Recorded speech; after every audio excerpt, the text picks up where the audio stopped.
This ticking sound carries a deep meaning. Did you notice it in the movie Interstellar? In the film, there's a scene on the water planet where you can hear a ticking noise in the background music. These ticks happen every 1.25 seconds, and each tick represents an entire day passing on Earth. Time moves slowly on the water planet because it is very close to a supermassive black hole. The black hole's strong gravity affects time, making it move slower on the planet compared to Earth.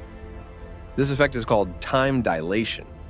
So, while only a short time passes on the water planet, much more time passes on Earth.